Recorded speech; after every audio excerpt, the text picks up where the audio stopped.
चलिए भाई, good morning everyone. करें क्लास शुरू। चलो, क्लास शुरू करने से पहले एक बेहतरीन सा हिस्टोरिकल फैक्ट आप लोगों के साथ साझा करता हूं मैं ना। जो बच्चे अपने साथ लाइव क्लास में हैं या बाद में जब ये रिकॉर्डिंग सेव हो जाएगी उसके बाद अगर कोई देखता है तो उस बच्चे को मैं बता देता हूँ, स्टार्टिंग की 10 मिनट स्किप कर सकते हैं डायरेक्टली अगर आपको इनइक्वालिटी का पार्ट 3 देखना है तो, है ना। 2 क्लास हो चुकी हैं दोस्तों अपनी। आज अपनी तीसरी क्लास है, मतलब कौन सा पार्ट चल रहा है अपना? तीसरा, जिसमें बहुत बढ़िया अच्छा खासा लेवल आज की क्लास में हम बढ़ा के चलेंगे, ठीक है। लेकिन इससे पहले हम बातचीत कर लेते हैं अपने इंडिया के इस हिस्टोरिकल फैक्ट के बारे में जिसके बारे में आप में से शायद रेरेस्ट टू बी रेरेस्ट कोई बच्चा जानता होगा ना। आपको पता होना चाहिए 1977 तक जब पीएम अपनी कौन थी? इंदिरा गांधी जी, है ना। उसके बाद उन्होंने क्या किया था? एक बार राष्ट्रपति शासन लागू किया था, जिसके बाद जब इलेक्शंस हुए तो लोग इस चीज से क्या हो गए थे? खफा हो गए थे, और खफा होकर के उनकी जो सरकार है वो हार गई थी। और जो पीएम आए थे वो कौन आए थे? मोरारजी देसाई। मतलब अपने देश का एक वो पीएम जिसे मैं मानता हूं कि शायद वो पीएम कहलाने के लायक नहीं थे, क्योंकि आपको पता उस हादसे के बारे में कि उन्होंने अपना जिंदा रहते हुए अपने 400 जो रो एजेंट्स थे, जो अपना घर बार सब कुछ त्याग करके दोस्तों अपनी जान हथेली पर रख के दिन रात, ये नहीं पता कि अगली सांस चलेगी या नहीं चलेगी, आज सो रहे हैं तो कल आंख खुलेगी या नहीं खुलेगी।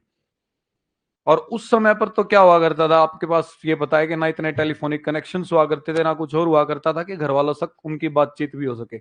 उस समय पर दोस्तों उनकी मूर्खता की वजह से, उनकी बेवकूफी की वजह से अपने 400 रो एजेंट्स जो हैं वो अपने वहीं पे पाकिस्तान में ही शहीद हो गए थे, मार गिराए गए थे।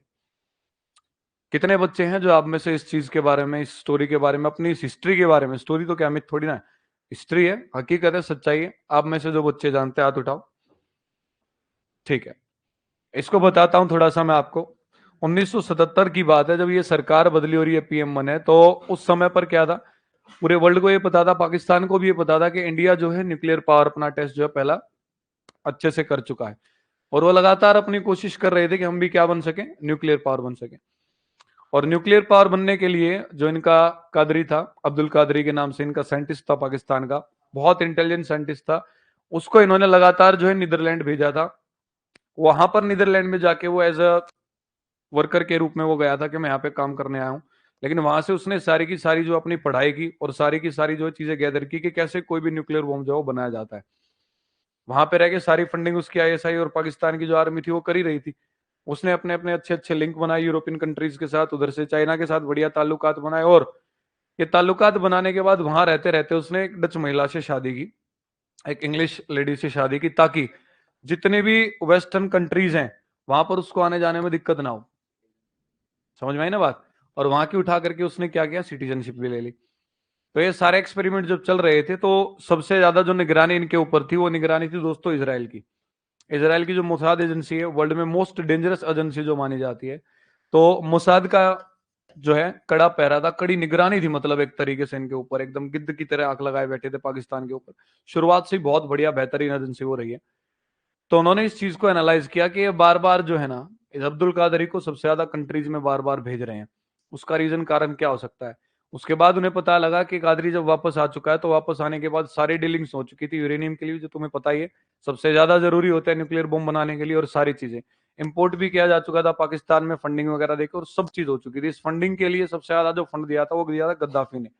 उस टाइम का एक तानाशाह शासक था, खुद को पावरफुल बनाने के लिए उसे भी न्यूक्लियर पावर बनना था।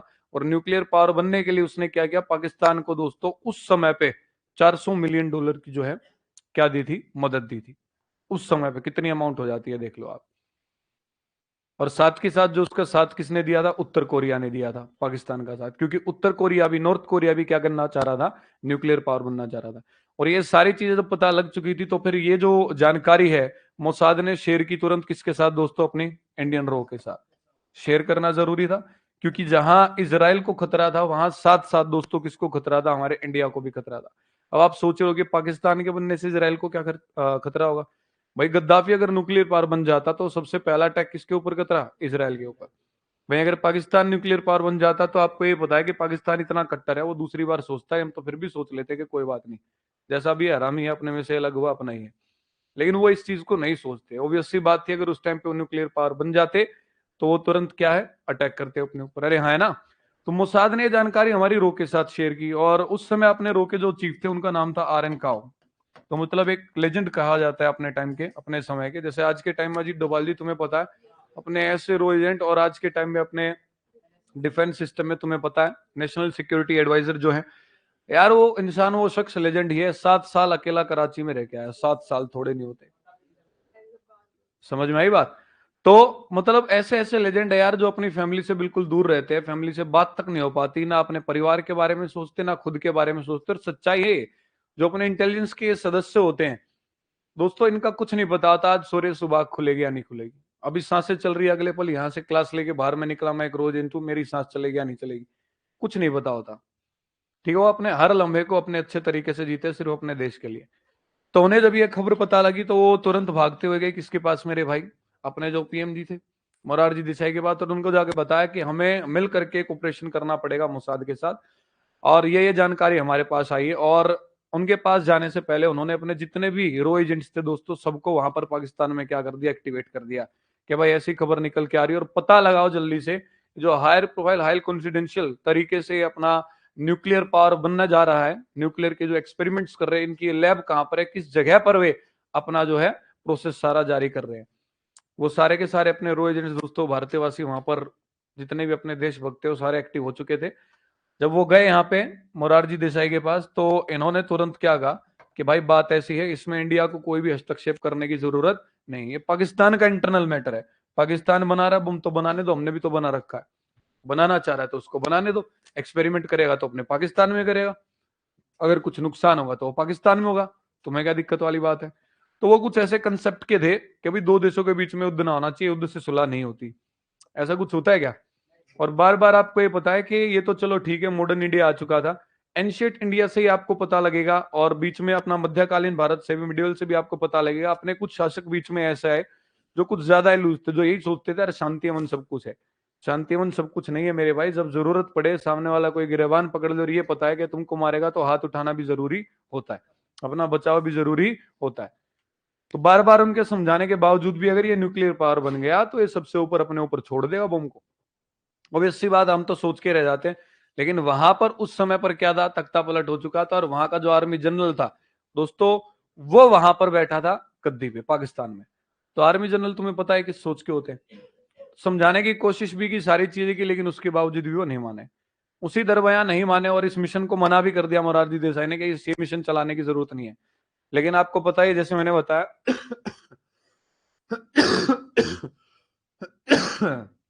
कूट कूट के देशभक्ति भरी थी इनमें, इनकी पूरी टीम में। इन्होंने क्या किया, अंडरग्राउंड ऑपरेशन चलाते रहे। पीएम ने, प्रधानमंत्री ने मना कर दिया, अपना देश का जो सुप्रीम है, कोई बात नहीं, सुप्रीम को मना करने दो, कोई दिक्कत वाली बात नहीं, हम ऑपरेशन करेंगे अपनी जान जोखिम में डाल करके।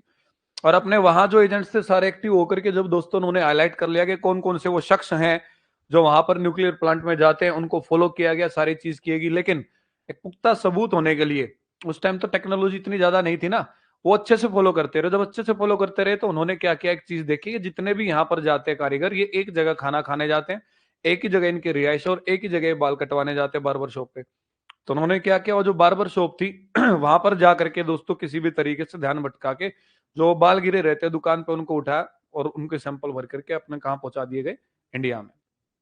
जैसे वो सैंपल दिल्ली आए, उन बालों की टेस्टिंग की गई, लैब में भेजा गया, तो पता लगा कि वो बहुत ही ज्यादा हाईली रेडियो एक्टिव जो मैटर होता है हमारा, जैसे आपको पता है यूरेनियम जो है और न्यूक्लियर प्लांट जो है, वो उनके टच में थे लगातार। तो वहां से वो चीज बिल्कुल एकदम पुष्टि होगी, क्लियर हो गया, श्योर हो गया कि वहां पर जो है न्यूक्लियर प्लांट्स को लेकर के और न्यूक्लियर बम को प्रोसेस को बनाने को लेकर के सारी चीजें लगातार जारी। और बहुत जल्द ही पाकिस्तान भी क्या बनने वाला है, न्यूक्लियर पावर बनने वाला है। और ये सारे रिपोर्ट्स लेके एक बार फिर अपने जो आओ जल्दी आओ भाई, अपने जो रो चीफ थे मिस्टर काओ, वो दोबारा फिर मोरारजी देसाई के पास गए। और साथ के साथ मिस्टर काओ ने क्या किया, मोसाद के जो चीफ थे उनके पास भी फोन कर दिया कि भाई हमें जो है लोकेशन का भी पता लग गया है, और हमें जो है पुष्टि भी हो चुकी है, फिजिकल एविडेंस भी अपने पास आ चुके हैं।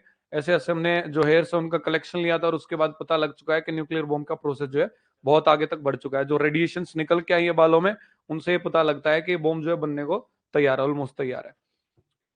तो जो इसराइल था, इसराइल ने दोस्तों एक ऑपरेशन का पूरा मैप तैयार किया कि हम ऑपरेशन करने जा रहे हैं, एक स्ट्राइक करने जा रहे हैं। लेकिन उस स्ट्राइक के लिए उन्हें दोस्तों इंडिया की जरूरत थी, क्योंकि उस टाइम पे जो टेक्नोलॉजी थी वो इतनी एडवांस्ड नहीं थी। जो उनके प्लेन्स थे, इजराइल के प्लेन्स थे, इतना फ्यूल उनमें नहीं होता था कि वो जा करके स्ट्राइक करके वापस भी इजराइल पहुंच सकते हैं, अच्छे से उस लोकेशन तक स्ट्राइक करने जा सकते हैं।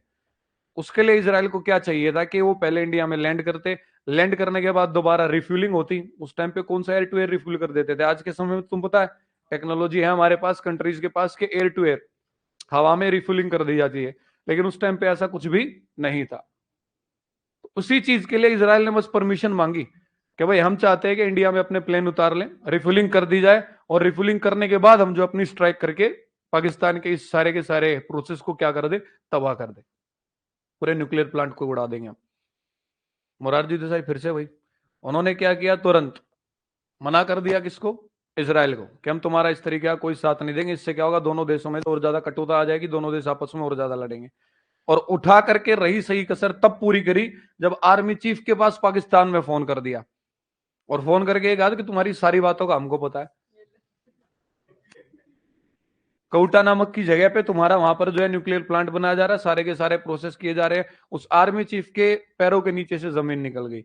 इतना हाईली कॉन्फिडेंशियल, इतना छुपा करके इतने सालों से लगातार हम ये काम कर रहे हैं, इंडियन गवर्नमेंट हमारा जो एनिमिक कंट्री है उसको कैसे पता लग गया इस सारी चीज के बारे में? और तुरंत उस आर्मी चीफ ने क्या किया, ये एक का ही काम हो सकता है, इंडियन रो का ही काम हो सकता है। और उसने तुरंत क्या ऑर्डर दे दिया, रातों रात, एक ही रात में, क्योंकि पहले तो उनको पता ही नहीं था, वो तो एकदम रिलैक्स थे, कैसा वैसा कुछ चल रहा है। लेकिन जैसे उनको पता लगा कि पल पल की खबर है, जगह तक पता लग चुका है कि कहां पर हम ये सारा अपने टेस्टिंग कर रहे हैं और कहां पर हमारी लैब चल रही है, तो ऑब्वियस सी बात, अगले को तो पता ही लग गया ना, बाहर कैसे जाएगी बात, कि इंडिया के जो एजेंट्स हैं उन्होंने बात पहुंचाई है।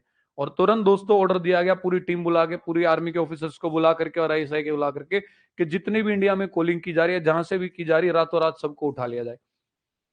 और जितनी भी कॉल्स हैं, सबसे पहले जितनी भी कॉल्स हैं आउट ऑफ पाकिस्तान, सारी की सारी कॉलिंग्स क्या कर दी जाए, बंद कर दी जाए। ना बाहर से आनी चाहिए, ना अंदर से बाहर जानी चाहिए। पूरा संपर्क सूत्र काट दिया गया अपने रो एजेंट्स के साथ दोस्तों, क्योंकि उस टाइम पे लैंडलाइन फोन हुआ करते थे, उसके अलावा कोई भी चीज नहीं थी, कोई भी ऑप्शन नहीं था। और रातों रात दोस्तों ये बताया जा रहा है, सोते सोते और कुछ मतलब इधर उधर जितने मिले, 12 घंटे के अंदर अंदर अपने जो है 400 रो एजेंट्स को दोस्तों मार गिराया गया पाकिस्तान में, बस एक मूर्ख शासक की वजह से। मतलब चलो ठीक है भाई, तुमको वहां पर उन्हें परमिशन नहीं देनी थी इसराइल को, इसराइल को तुम मना कर देते, अगले अपना कुछ और ऑप्शन निकालते, अपना ऑपरेशन करते, तुम्हें ना साथ नहीं देना था इसराइल का, नहीं देते, कोई बात नहीं। लेकिन आर्मी चीफ के पास, पाकिस्तान के आर्मी चीफ के पास कॉल करके ये बताने की क्या जरूरत थी कि तुम्हारे सारे प्लान का हमें पता है, और तुम्हारी लैब कहाँ है हमें पता है, कितने दिन से चल रहा हमें पता है, कहां से डीलिंग हुई हमें पता है, कहां से फंडिंग हुई हमें पता है, सारी चीजों का हमें पता है। ये सारी चीजें बताने का अर्थ क्या था, उसको ये बता देना कि हमारे एजेंट्स तुम्हारे वहां पर, और एक छोटी सी गलती की वजह से हमारे जो 400 रो एजेंट्स थे दोस्तों, उनको एक रात में ही क्या होना पड़ गया, शहीद होना पड़ गया, क्योंकि टेलीफोनिक कनेक्शन कट चुके थे कि हमारे रो यहाँ से उनको बता पाती और सारी चीज। और जैसे ही हादसा हुआ तो जो अपने मिस्टर काओ थे, उन्होंने दोस्तों अपना इस्तीफा दे दिया रो पद से। और इस्तीफा देने के बाद नए जो चीफ आए, उन्होंने भी इस चीज की कड़ी निंदा की और कहा कि सर आपका बहुत गलत जो ये कदम था। तो उसने एक ही बात की, मोरारजी देसाई ने, कि ये जो रो है ना, ये देशों में क्या करती है, जैसे वहां की आईएसआई और यहाँ की रो, यही है जो जानबूझ करके हर बार युद्ध कराती है और कराती है, और देशों के संबंध खराब कराती है। और ये बात बोलते हुए जो अपना रो का बजट था दोस्तों, उस बजट को 40% और घटा दिया। मतलब हर साल का जो बजट था वो कितना कम कर दिया, 40%। इतना मूर्ख शासक मैं कहूंगा उस समय का इंसान रहा। भाई ठीक है, हमारे सुप्रीम पद पे बैठे प्रधानमंत्री, लेकिन क्या तुम्हें लगता है कि वो प्रधानमंत्री पद पे बैठने लायक थे? एक शासक वो होता है भाई, ठीक है, अमन शांति सब चाहते हैं, लेकिन जब अपने लोगों के ऊपर बात आए, अपने किसी एक शख्स के ऊपर भी बात आए, तो मेरे भाई हम वहां पर अपना तांडव करके दिखाएं। अरे हाँ, है ना? तो एक बार मैं चाहूंगा आप सब बच्चे कम से कम 60 सेकंड के लिए तो उठें, और अपने जो वहां पर एजेंट शहीद हुए थे उस समय भी और आज के समय भी, जो हम आराम से रहते हमें पता नहीं लगता, उनके लिए दोस्तों हम अपना मौन व्रत धारण करें, उनको हम अपने दिल से श्रद्धांजलि दें।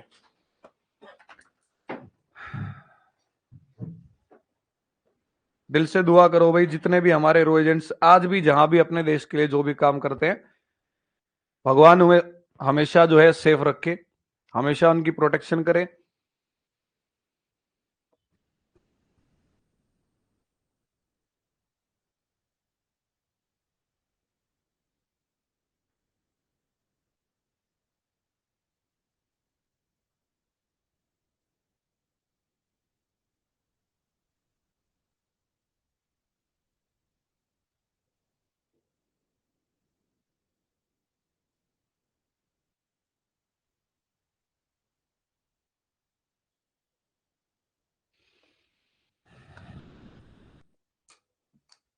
बैठ जाइए वैसे।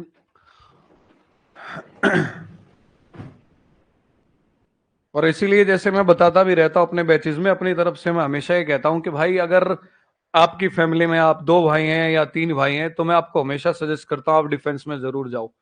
और जिस एग्जाम की आप तैयारी कर रहे हैं इस एग्जाम के थ्रू भी मैं आपको बता देता हूँ, आप भी उन ऑफिसर्स में से एक बन सकते हैं। ज्यादा मुश्किल नहीं है, क्योंकि एसएससी के थ्रू ही आपको एक डिपार्टमेंट और दिया जाता है, एनआईए, तुम्हें पता होगा, नेशनल इन्वेस्टिगेशन एजेंसी। यहाँ जाओ, तुम ज्वाइन करो इसको, अगर तुम्हें पैसे नहीं कमाने और देश के लिए कुछ करके दिखाना है तो। हर तरीके के डिपार्टमेंट एसएससी में मिलते हैं। एनआईए में परफॉर्म करके दिखाओ, तुरंत आप रो में जा सकते हैं। समझ में आ रही बात। और एनआईए में रह के भी आप ये नहीं है कि किसी रो एजेंट से कम काम करेंगे, आप देश में रह करके दोस्तों उनके बराबर काम कर सकते हैं लगातार। ये दोनों एजेंसीज अपने टच में चलती हैं। ये ओपन सबके सामने होते हैं लेकिन वो अंडर कवर होते हैं। समझ में आ रही है बात।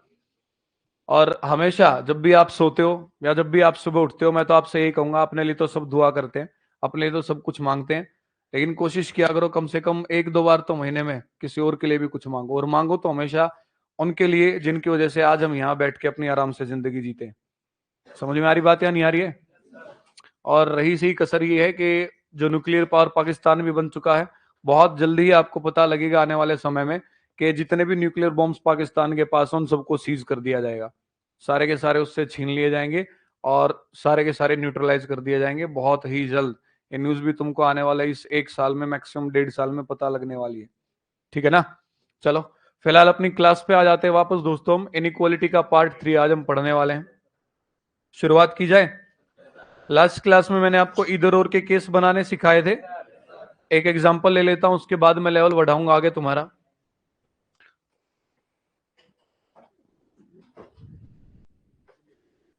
आसान से क्वेश्चन के साथ ही शुरुआत करते लास्ट क्लास में जो हमने किया था, ठीक है, मिलता जुलता, फिर लेवल बढ़ाएंगे हम।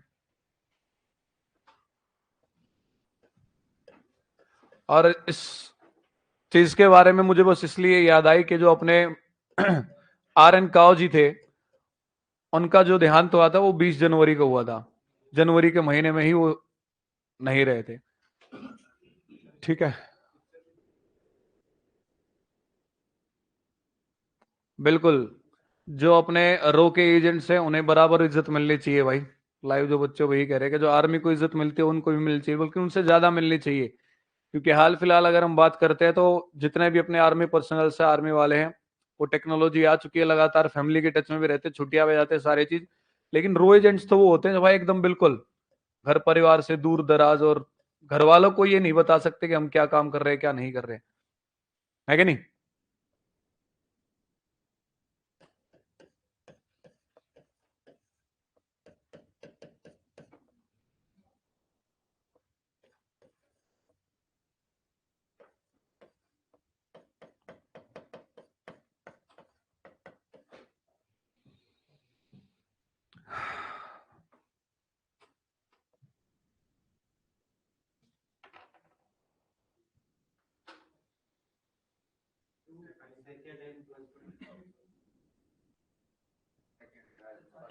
देख लेते हैं, शाबाश।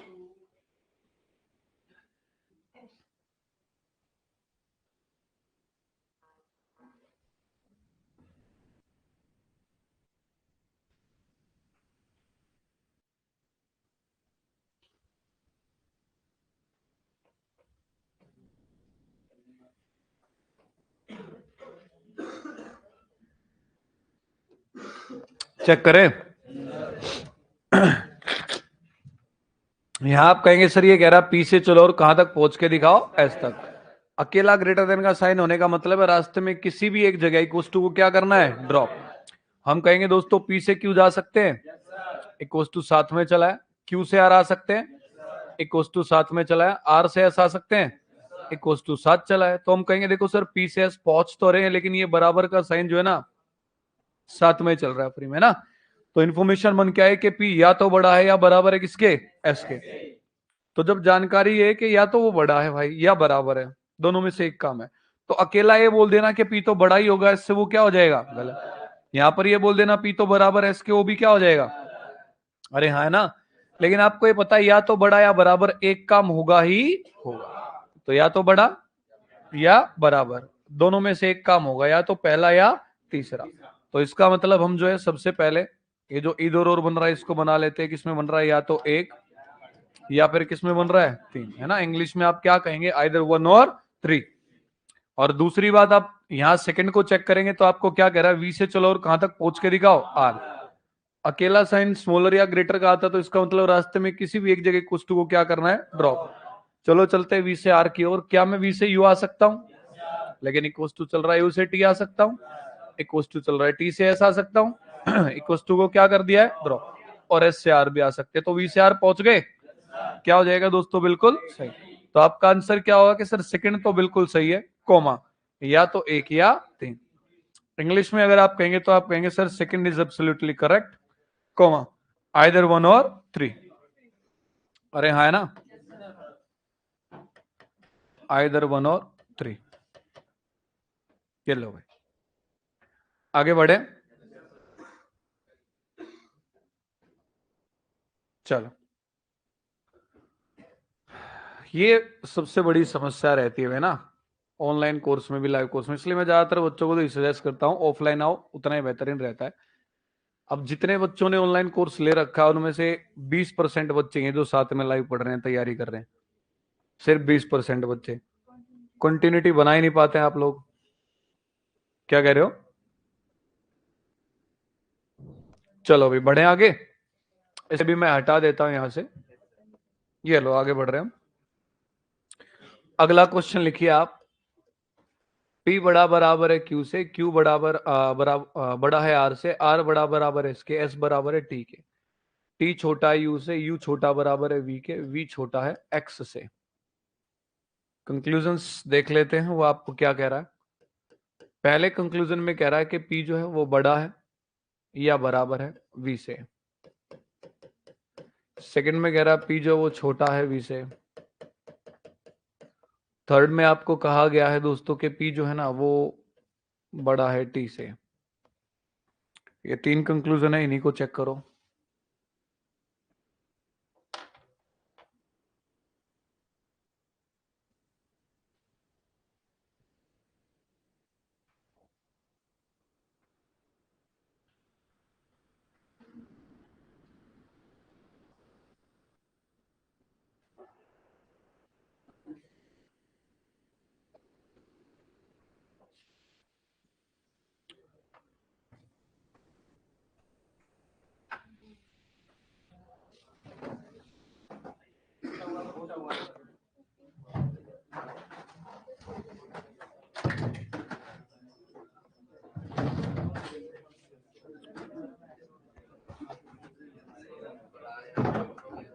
वो ठीक है।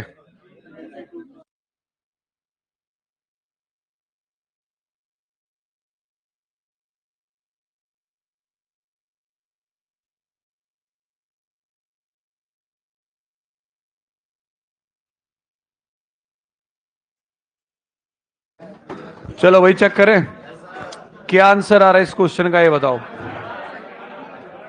कौन सा सही है? तीसरा। ये कितने बच्चे कह रहे हैं इधर वन और टू? एक, दो, तीन, चार, पांच, छह। चलो देख लेते हैं। यहां पर देखो, पहले में कह रहा है कि पी से चलो और कहां तक पहुंच के दिखाओ? वी तक। ध्यान है ना अब आपका, सिर्फ समझने में होना चाहिए आगे। पी से चलना और कहां तक जाना है? वी तक। और कमांड साथ में है कि हर जगह किसको लेके चलना है? Equal to. तो पी से वी तक चलने की कोशिश करते हैं। पी से क्यू आ सकते हो, क्यू से आर आ सकते हो, लेकिन इक्वस टू क्या कर दिया है? ड्रॉप। तो पहली बात तो ये तभी गलत हो गया। अरे हाँ, है ना। दूसरा देख लेते हैं कि हम वी तक पहुंच भी पाएंगे या नहीं पहुंच पाएंगे ना। आर से एस आ सकते हैं, एस से टी आ सकते हैं। क्या टी के आगे बढ़ पाओगे? टी के आगे नहीं बढ़ पाए। इसका मतलब ये क्या हो गया दोस्तों? क्लियरली गलत हो गया। दो दो रीजन की वजह से कि एक तो इक्वस टू ड्रॉप कर दिया, दूसरा हम जा भी नहीं सकते। अरे हाँ, है ना। दूसरे में आपको क्या कह रहा है कि वी से चलना शुरू करो और कहां आ जाओ? पी पर। तो वी से चलना शुरू करेंगे हम। क्या हम यहां वी से यू आ सकते हैं, यू से टी आ सकते हैं, टी से एस आ सकते हैं, लेकिन क्या इसके आगे बढ़ पाओगे? ये भी आपका क्या हो जाएगा? अरे हाँ, है ना। अब जो चीजें बोलने जा रहा हूं ना, मैं उनको बड़े ध्यान से सुनना भाई। लिखना छोड़ दो सब बच्चों और ध्यान लगाओ सिर्फ आगे। सिर्फ समझने में ध्यान होना चाहिए, क्योंकि बहुत बेहतरीन बात यहां से जो हम डिस्कस करने जा रहे हैं मेरे भाई, इनइक्वालिटी जो है, ये टॉपिक जो हम पढ़ते हैं, इसमें जो क्वेश्चंस हमारे बन के आते हैं, सबसे ज्यादा दिक्कत बच्चों को आती है इधर और के केसेस में। ठीक है,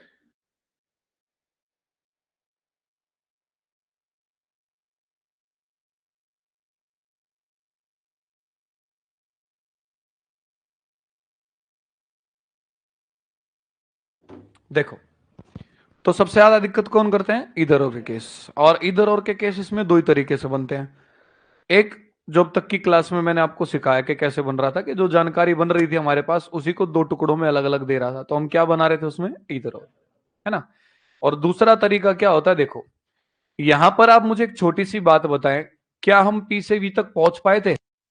क्या वी से वापस पी तक पहुंच पाए थे?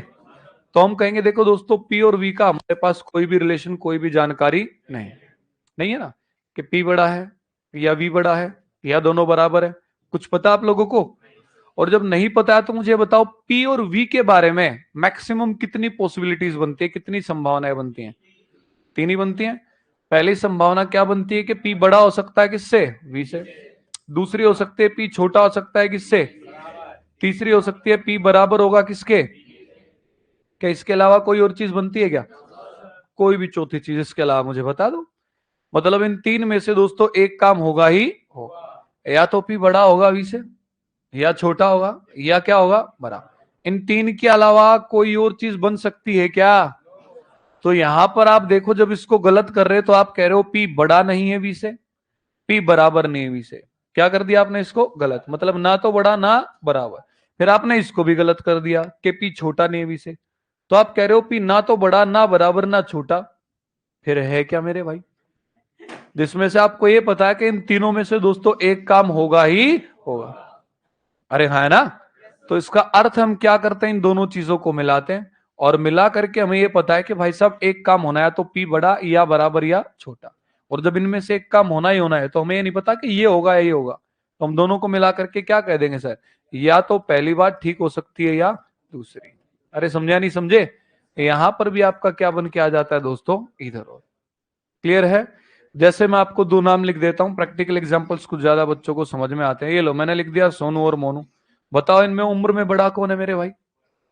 छोटा कौन है? बराबर है? कुछ बता सकते हो? मैं पूछूंगा कितनी बातें इनके बीच में बन सकती हैं, तो आप कहेंगे तीन। या तो सर सोनू क्या होगा? बड़ा, या क्या होगा? बराबर, या फिर क्या होगा? छोटा। इन तीनों में से एक ही तो काम होगा। तो सेम बात यहां मेरे भाई, इनको सोनू मोनू ही बोल सकते हैं। या तो पी बड़ा होगा या बराबर होगा या क्या? छोटा। एक काम होना ही होना, तो हम दोनों को गलत नहीं कर सकते। हम इनको मिलाएंगे और मिला करके क्या कह देंगे दोस्तों? आइदर वन और टू, या तो एक या दो। अरे क्लियर है? पक्का? बढ़े आगे। बाकी इसके बारे में मैं आपको लिखवाऊंगा भी। अब ये जो दो तीन पॉइंट मैंने आपको बताया ना इधर और बनने के, इनके बारे में अच्छे से आपको लिखवाऊंगा भी कि इनकी पहचान कैसे होती है, इनको बनाना कैसे होता है। डोंट वरी, ठीक है। फिलहाल अगले को देख लेते, तीसरे को। क्या कह रहा है? पी से चलो कहां तक पहुंच के दिखाओ? टी तक। और साइन अकेला आया या साथ में इक्वल टू भी आया? अकेला साइन। इसका मतलब पी से टी के बीच में मिनिमम, कम से कम किसी भी एक जगह किसको गायब कर देना? इक्वल, ड्रॉप कर देना, है ना। तो हम देख लेते हैं यहां से, क्या हम पी से क्यू आ सकते हैं? इक्वल टू साथ चला, क्यू से आर आ सकते हैं? इक्वल टू वो क्या कर दिया है? ड्रॉप। अरे हाँ, है ना। आर से एस आ सकते हैं, एस से टी आ सकते हैं। तो पी से टी पहुंच गए और एक जगह इक्वल टू ड्रॉप भी कर दिया। क्या हो जाएगा? बिल्कुल सही। तो आप लोगों का जो आंसर बन के आएगा दोस्तों, वो क्या बन के आएगा? तीसरा तो बिल्कुल ठीक है, एंड आइदर वन और टू। अरे कर लोगे? चलो एक बार लिख लो इसको। इस चीज को भी इसमें लिख लेना भाई साइड में, जैसे यहां जो मैंने लिखा आपका रीजन साइड में लिखो। और उसके बाद मैं आपको बताता हूं कि किस तरीके से इधर और केस बनाने होते हैं। अच्छे से पॉइंट्स बनवा के लिखवा देंगे आपको, ठीक है।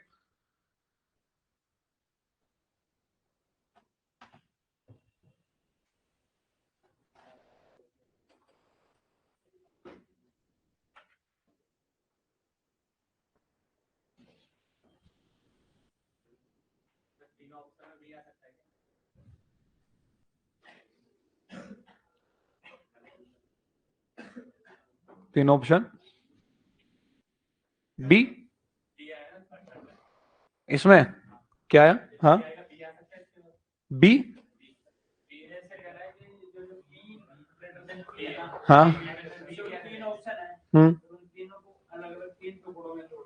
हाँ, 3 टुकड़ों में अगर तोड़ देगा, जैसे इन दोनों की बात कर रहे हो ना, तो देखो इधर और जो आपका बनता है वो सिर्फ बनता है दो में ही, दो से ज्यादा में नहीं बन पाता।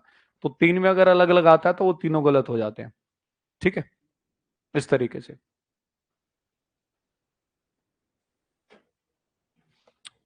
नेक्स्ट हो जाए भाई। अब एक काम करो, हेडिंग डाल लो आइदर और केसेस।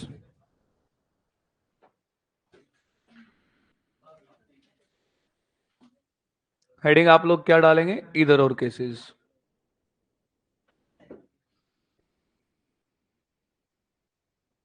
जिसको जो पुकारना है बोलना है बोलो। देखें जरा, हथियार डाल दीजिए और ध्यान लगाइए सिर्फ समझने में। लिखने का भरपूर टाइम देंगे आप लोगों को। आपको सिर्फ समझ लेना है कि इधर और जो है बनते तो बनते कैसे हैं, क्योंकि इधर और के केसेस ही हैं जिनमें बच्चों के नंबर वो एग्जाम में काटता है। ठीक है, देखें जरा। छोटू इसको डाल लो जेब में यार, और ध्यान लगाओ आगे पढ़ने में। तो दो ही तरीके से इसमें दोस्तों आइदर और बनता है आपका। पहला पॉइंट होता है रिलेशन फॉर्मेशन, जब रिलेशन बन रहा हो।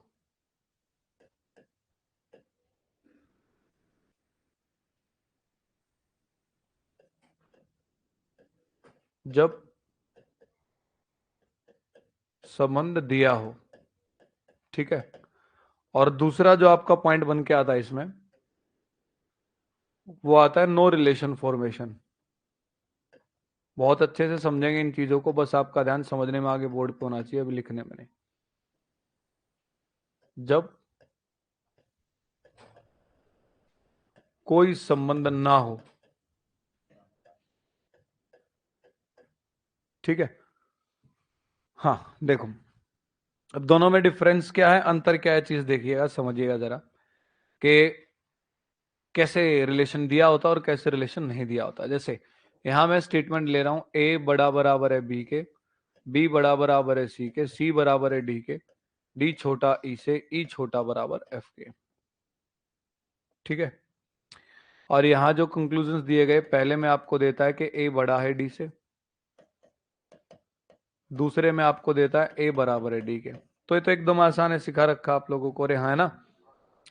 तो इसमें आप ए और डी को देख रहे हैं, पहले मैं आपको कह रहा ए से चलो डी तक जाओ, तो आप कह रहे हो सर ए से चलना है डी तक पहुंचना है। साइन अकेला होने का मतलब है ए और डी के बीच में रास्ते में किसी भी एक जगह हम क्या कर देंगे, इक्वस टू को ड्रॉप। अरे हाँ है ना।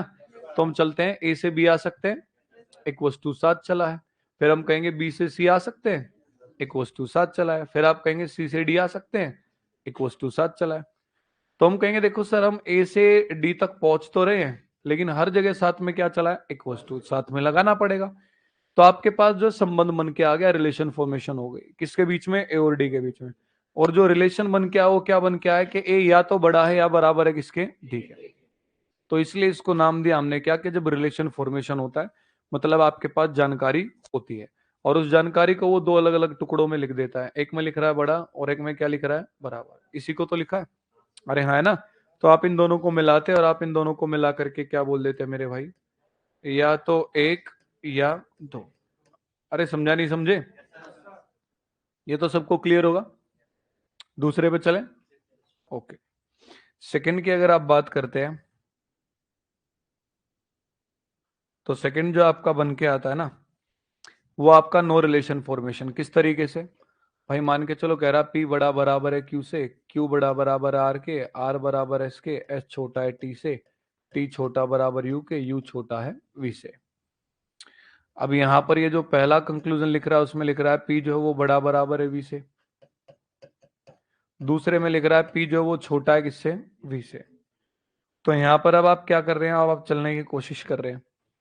पहले में कह रहा है पी से चलो कहां तक पहुंच के दिखाओ, वी तक। तो आप कहेंगे मैं पी से क्यू आ सकता हूं, क्यू से आर आ सकता हूं, आर से एस, लेकिन क्या इसके आगे बढ़ पाया, नहीं बढ़ पाया। इसका अर्थ है मैं वी तक नहीं पहुंच पाया, नहीं पहुंच पाया तो क्या हो जाएगा मेरे भाई, गलत।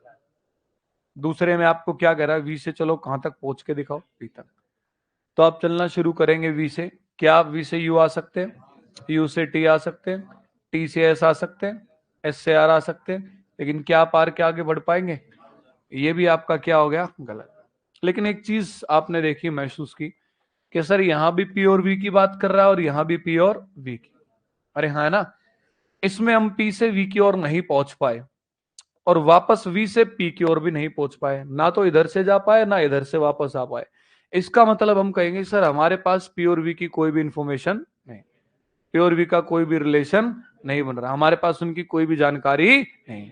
और जब कोई जानकारी नहीं है तो आप ये जानते हैं कि तीन ही संभावनाएं बन सकती है, या तो पी भाई साहब बड़े होंगे, या पी भाई साहब क्या होंगे? बराबर होंगे, या पी भाई साहब क्या होंगे मेरे भाई? छोटे। अरे हाँ, है ना। और इन तीनों को ही तो आपको नहीं लगता कि यहां लिख रखा है? अरे हाँ, है ना। तो इसलिए हम क्या करते हैं कि इन तीनों में से एक काम तो पक्का होगा ही होगा, और ये तीनों यहाँ रिप्रेजेंट कर रखे हैं। तो हम कहते हैं जब एक काम होना ही होना है, ये नहीं पता कि ये होगा ये होगा, तब नहीं पता तो हम क्या कह देंगे, देखो जी इनमें से एक काम तो होगा ही होगा, लेकिन वो पहला होगा या दूसरा होगा ये हमको दोस्तों नहीं पता। अरे समझे नहीं समझे? तो इसमें क्या होता है ना, कुछ इंपॉर्टेंट पॉइंट्स हैं जो आपको ध्यान रखने होते हैं स्पेशल इसमें। ठीक है, वो इंपॉर्टेंट पॉइंट्स आपके क्या होते हैं वो देख लेते हैं। ग्रीन कलर दिखाई दे रहा है क्लियरली या बदले? ओके, चलो सुनो फिर।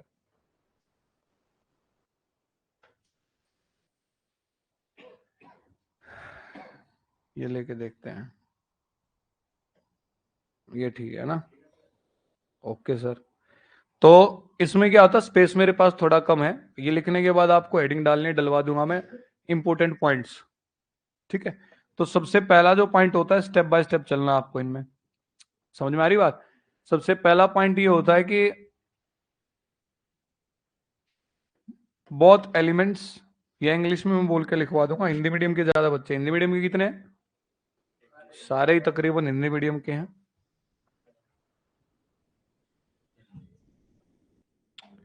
पहला पॉइंट बनता है दोनों, सिंपल लैंग्वेज में लिखवाऊंगा मैं एकदम, दोनों सेम नाम हो। दोनों जो है क्या हो दोस्तों? सेम। जैसे कि आप देख पा रहे हैं यहां भी पी और वी, यहां भी क्या है? पी और वी। दूसरा पॉइंट आपका बन के आएगा,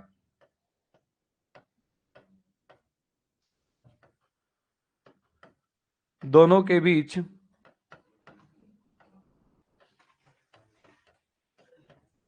कोई संबंध ना हो। दोनों के बीच कोई भी संबंध ना हो। तीसरा पॉइंट बन के आता है, दोनों सेम क्रम में हो। दोनों जो है सेम क्रम में है की जगह हो ही लिखवा देता हूं।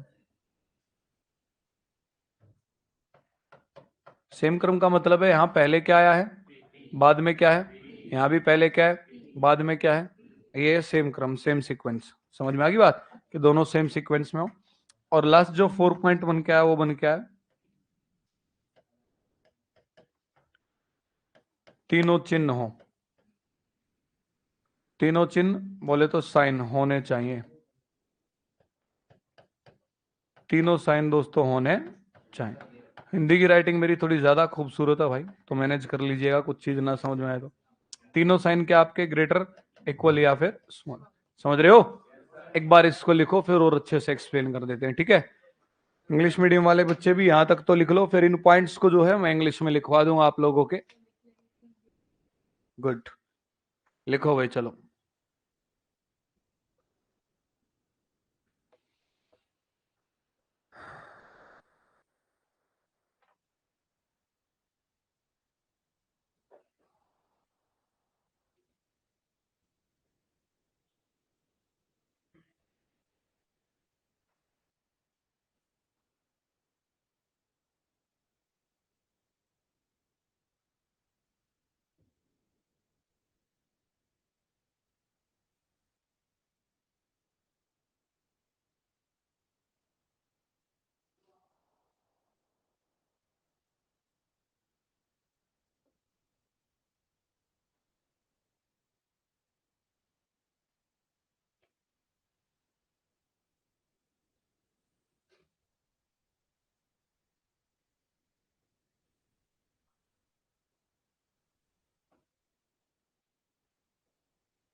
लिख लिया है क्या?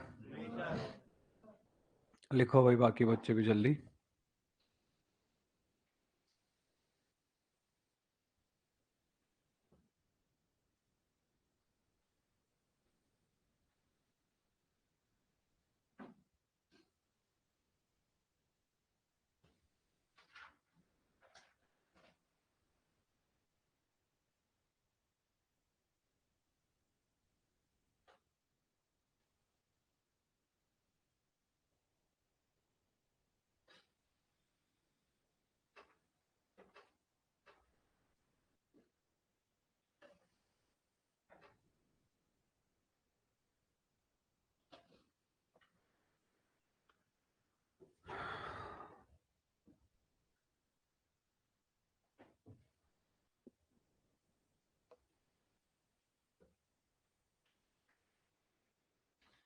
लिख लिया? एकदम जचा जचा के लिखेंगे हैं।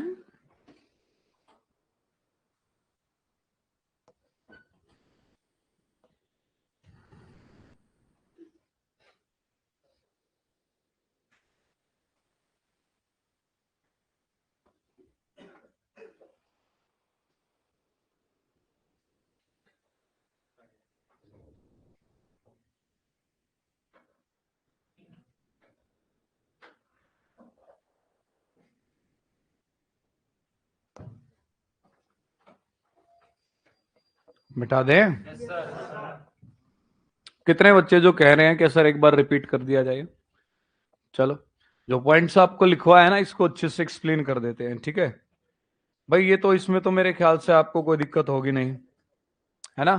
रिलेशन फॉर्मेशन का मतलब है कि जो जानकारी बन के आए उसी को दो टुकड़ों में लिख दिया भाई। ये तो कर लोगे? दिक्कत बच्चों को किस में बन के आती है? सेकंड वाले में।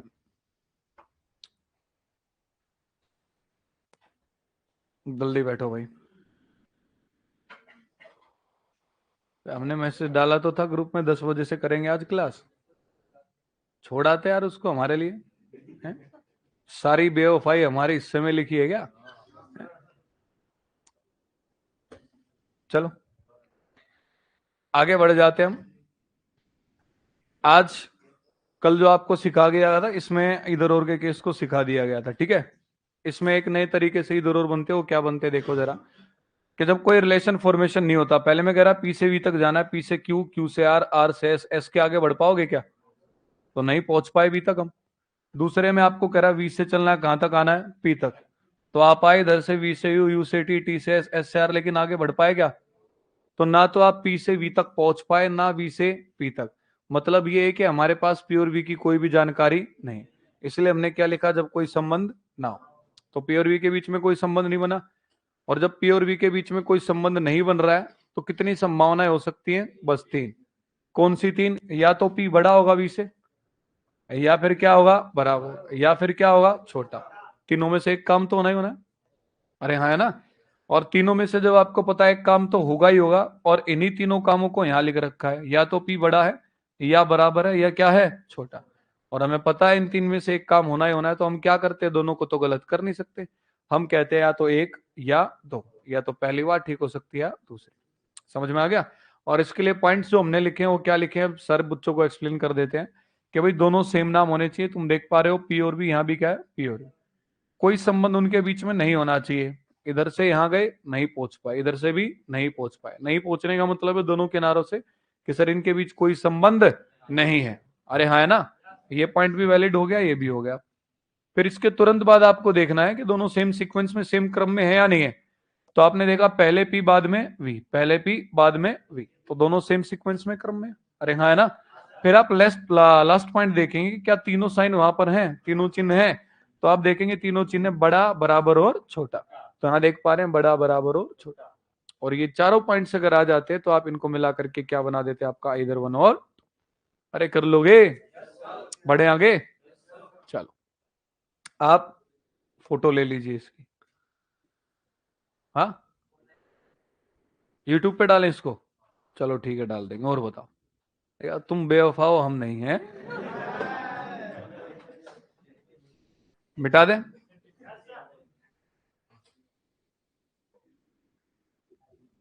एक शेर शायरी सुना तू बेवफाई के ऊपर। इतना जोशो जो इतना जोशो जुनून तुम में पढ़ाई के नाम पे क्यों नहीं रहता भाई है? मतलब इतना जोशो जुनून तो सुबह जो आज मैंने स्टोरी बताई अपनी रो एजेंट्स को लेकर के, उसमें भी इतना जोशो जुनून तुम्हारा देखने को नहीं मिला है ना। चलो वो पूरी पिक्चर देख ली। तो आज थोड़ा समय कम था बस इसलिए, वरना और बेहतरीन तरीके से अच्छे से आपको स्लाइड्स के थ्रू समझाते हम। तो हाँ हाँ, अगर आपको इसको पूरी मूवी देखनी है तो मिशन मजनू के नाम से पूरी मूवी है, उसमें स्पेशली इसमें सारा सब कुछ दिखाया गया है। कुछ चीजें अलग की गई हैं लेकिन ऑलमोस्ट सारी चीजें क्या है, सेम। तो शेरो शायरी कुछ इस तरीके से, क्या माइंड मत करना, ठीक है ना, आगे बात समझ में, और इन चीजों से दूर रहना है। समझ में आगे बात? हम ये सब काल्पनिक है। हम इकरार करते हैं, वो इनकार करते हैं। हम इकरार करते हैं, वो इनकार करते हैं, और ये खता वो बार बार करते हैं, और ये खता वो बार बार करते हैं। बेवफा कह के नवाजा उन्होंने हमको, जो खुद हर मोड़ पे आके चार करते हैं। बे अभी बची है। बेवफा कह के नवाजा उन्होंने हमको, जो खुद हर मोड़ पे आके चार कर। वहम है उनको कि उनके चाहने वाले बहुत हैं। वहम है उनको कि उनके जाके बताए कोई, हम भी है जिनसे लाखों प्यार करते हैं। चल बड़े आगे है क्या नहीं? हमसे ज्यादा प्यार किसको मिलेगा भाई? पुरानी होगी लेकिन इसका कॉपीराइट तो अपने पास है। ये बेचारा इसको दिल के कमरे में कैद किए बैठा है। इनमें से तो नहीं सुनी होगी ना किसी बच्चे ने? जो अपने पुराने स्टूडेंट एक दो वो सुनो नहीं सुनी होगी भाई। बैठे बिठाए कभी भी बन जाते हैं भाई। चलो आगे बढ़ जाते हैं हम। ठीक है आगे बढ़े जी। क्या निकाले इंग्लिश में? ये 4 पॉइंट्स? क्या यार तुमने, मैंने सोचा भाई इतना ज्यादा जज्बाती हो गया कि सर शायरी इंग्लिश में बना दो। लिखो इंपॉर्टेंट पॉइंट्स। Okay okay. जो यहाँ हिंदी में हमने लिखे थे, भाई का कहना है कि सर उन पॉइंट्स को इंग्लिश में लिखवाओ। लिखो पहला पॉइंट लिखो मेरे भाई। पहले पॉइंट में आपको कह रहा है,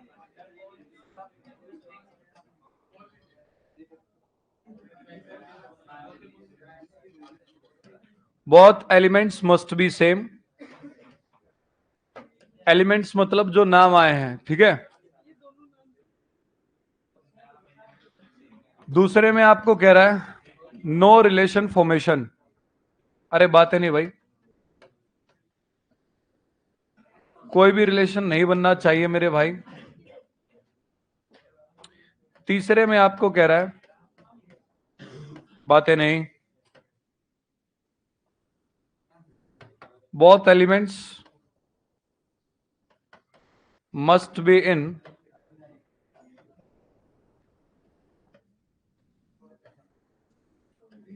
सेम सीक्वेंस।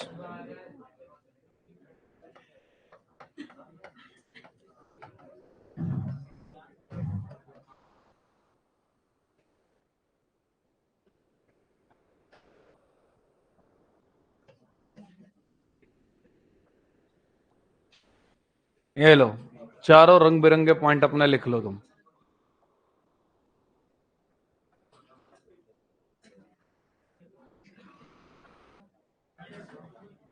लिख चुके हैं भाई? बच्चे जो ज्यादातर अटकते हैं ना, वो अटकते दोस्तों इसी में। ये वाला जो इधर और बनता है। दोस्त लिख चुके हैं आप? मिटा दें? ओके। हमने सोचा आजकल फेसबुक वेसबुक इंस्टाग्राम चल ही रहा है ना, कि इंग्लिश में भाई इसलिए कह रहे हैं शेरो शायरी बनाने के लिए, अमेरिका अमेरिका भेजनी हो कहीं है? हम डर गए थे यार, अंग्रेजी में अब कैसे बनाए। अंग्रेजी में तो वही बात है, अजसरी बना सकते हैं। चलो बना देंगे, बनाने को कोई दिक्कत वाली बात नहीं है। आप फिलहाल सवाल लिखिए। आर बड़ा बराबर है क्यू से, क्यू बड़ा बराबर है आर के, आर बराबर है एस से। अरे 2 बार आर आ गया, हटाओ इसको।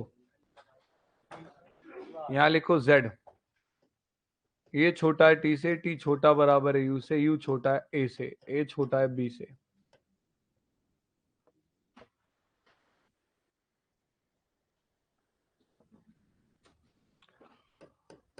पहला कंक्लूजन आपकी स्क्रीन पे पेश किया जा रहा है, r जो है वो बड़ा है u से। दूसरे में कह रहा r छोटा बराबर है u से।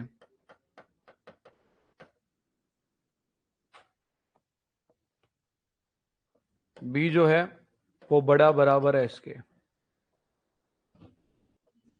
कीजिए चेक आराम से, शाबाश।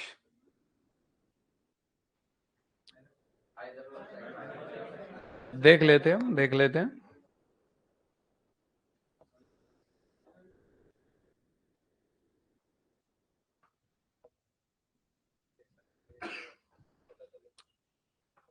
क्या आंसर होना चाहिए?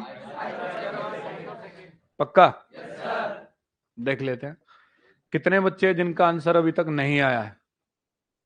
नहीं आया, कोई बात नहीं, खुद को और परेशान मत करो, आगे समझ लो। वक्त भरपूर आप लोगों को दिया गया था, है कि नहीं?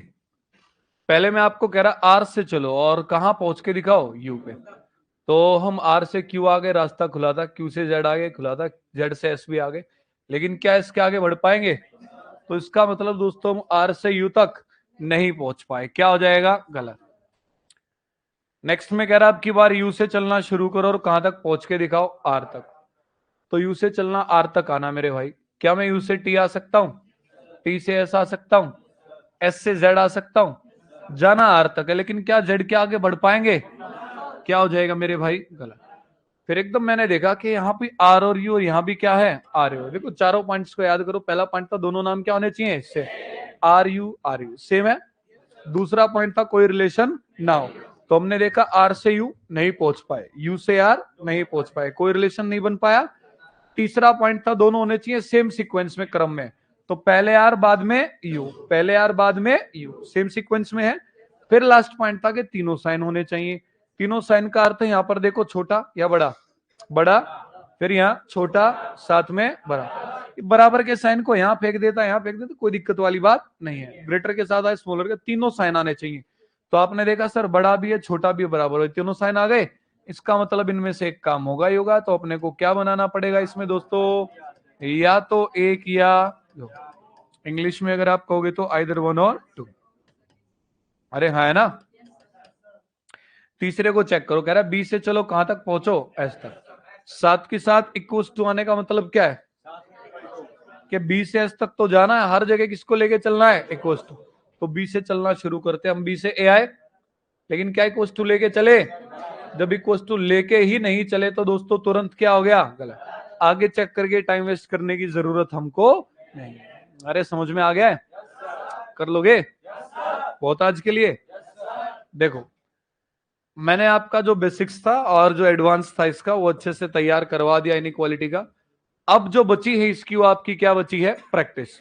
तो हम क्या करेंगे, अपना जो टेलीग्राम चैनल है, नाम जानते हैं आप, रीजनिंग बाय, जी हाँ, इसी टेलीग्राम चैनल पे भी और साथ के साथ जो अपना फादर्स गुरुकुल का बॉयज और गर्ल्स का ग्रुप बना हुआ है उसमें भी, इन तीनों जगह पर इनइक्वालिटी के क्वेश्चंस के आज मैं आपको पीडीएफ अपलोड कर दूंगा। आगे बात समझ में?